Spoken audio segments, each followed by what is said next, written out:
Hi everyone, welcome back to another interview series. My name is Meher from Newfoundland and Labrador, and today I have the privilege to interview Dr. Scott Dell, who is currently in South Carolina. Hi, Doctor, how are you doing? Outstanding, Maher. Nice to see you. Thank you for being here. So, as an active academic, recovering CPA, lifelong learner, enthusiastic teacher, experienced entrepreneur, motivating coach, successful author, and proud Navy veteran, Dr. Scott brings a lot of experience to help you drive. His students and clients develop new skills, expand their knowledge, and grow personally and professionally while using the latest technologies, including ChatGPT, Zoom, and LinkedIn. So let's start with ChatGPT, Doctor. So we know that all around the world, everyone is talking ChatGPT. Some academics are saying that we don't know if an article or an assignment is written by the student or is asking ChatGPT to write it, so they don't know. A lot of career advisors are saying that is ChatGPT using to create resumes, and when they are sending to companies, it's ATS system, so it's computer kind of screening a computer outlet. So what are your thoughts? What's happening with the use of ChatGPT and how we can use it to be successful, or how to use it so that job seekers can advantage or can use it better?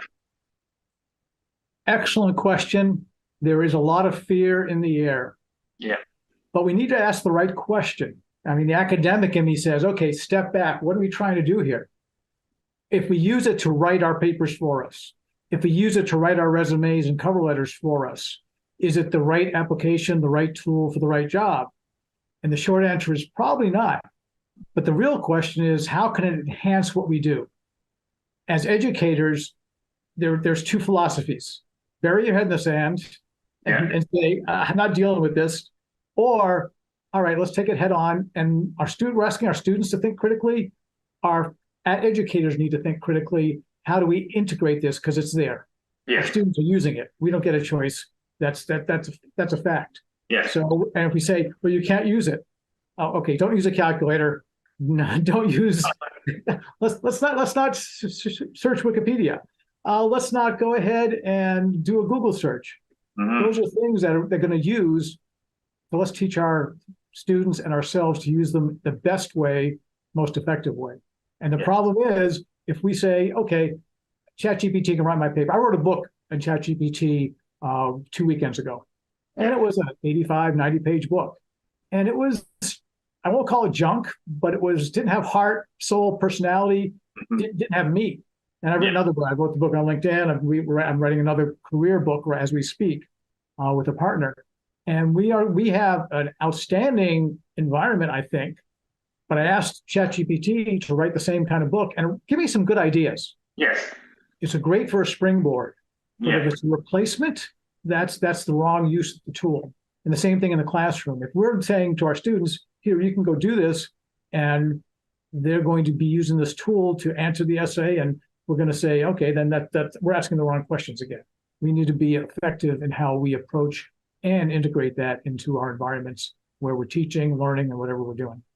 I totally agree with you. And I've seen a lot of career coaches or instructor. They are telling you, yeah, use ChatGPT as a first step, or maybe use ChatGPT the first summary part.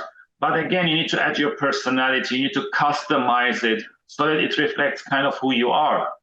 And I actually usually recommend it as not a last resort, but a second part. I'll give you an example.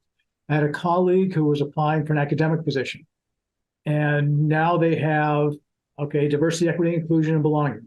Yeah. You need a diversity letter that's included as part of the application packet. So I said, tell you what, draft what you would put in a diversity letter yourself, and then we'll go ask ChatGPT what it would write. So he did that. He drafted it. He came up with some good insights, good ideas, and then we asked ChatGPT first from scratch, and then we used his letter as another tool to say, how do we enhance this to include? Yeah.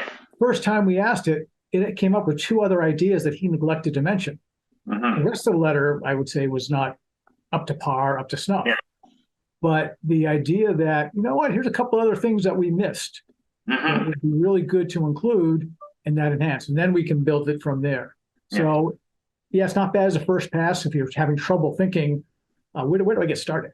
It's a great springboard. But it's also not a bad thing to use to say, let me think about this first. What outline am I going for before you say, okay, give me an outline. Yeah. Give me some taglines. Give me some cool alliterations. Yeah. Put it in the style of Dr. Seuss. I mean, the kind of things you can make it do are cool and pretty wild. But you want to set up the role play. You are a career coach for 20 years experience, and you're in high tech, and you have to make the story effective. And that's back. We'll talk about prompting in a few time, but I think the idea of how to best ask the questions is kind of important, and how to best utilize the tool. It's like the sledgehammer is a great tool, but not for hanging a picture. Yeah, I totally agree, and thank you for that. So for the audience watching or listening for the first time, I'm going to ask Dr. Scott a couple of questions, and I'm going to post them on a daily basis, kind of a journey with us. So you can like, share, put comments. So tune in tomorrow for another great question with Dr. Scott.